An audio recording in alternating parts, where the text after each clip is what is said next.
Mr. President, can we, as human beings, remain silent while children lie buried under the rubble of their shattered homes? Can we turn a blind eye to mothers cradling the lifeless bodies of the children? This is not just a conflict. This is systematic slaughter of innocent people of Palestine. اللہ کے عذاب کو دعوت مت دو. اللہ کا عذاب بڑا سخت ہے.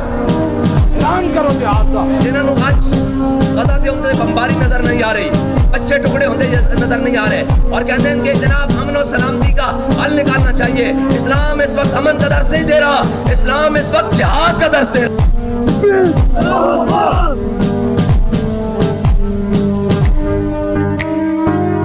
چیزیں جاہلوں کے ہاتھ میں ہوں وہ کچھ کر سکتے ہیں. اب ہم نے قسم کھائی ہے کہ اس ملک کو کچھ نہیں بتائیں گے.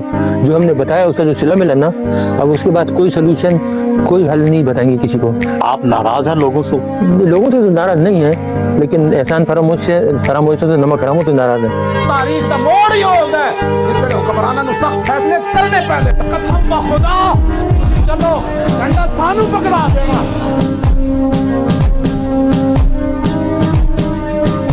تو صحیح نہ شیرو, اسی تواڈے نال ہاں. دسو ساڈے کتنے بندے چاہیے یار, کوئی چاہیے تو مریے تے صحیح نا. جو جہاد کی بات کرے وہ دہشت گرد ہے. ہم اگر فلسطینیوں کی بات کرنے پر ہمارے پاس پرچے ہوتے ہیں, پرچے چھوٹی بات ہے, ہماری گردن لٹکا دو یار.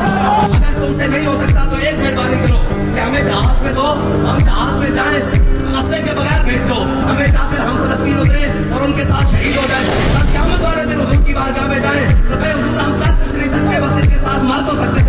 تصویر دیکھنے کے بعد غزہ کے اندر جن لوگ مسلمانوں کے جسم جو ہے وہ آسمان کی طرف اچھل رہے ہیں اور بم لگ رہے ہیں, اس ویڈیو دیکھنے کے بعد جس کے دل میں جہاد کا جذبہ نہ پیدا ہو اور یہودیوں کے ساتھ نفرت نہ پیدا ہو, اس سے کائنات میں کائنینہ اور بغیرت آدمی پیدا ہی نہیں ہوا.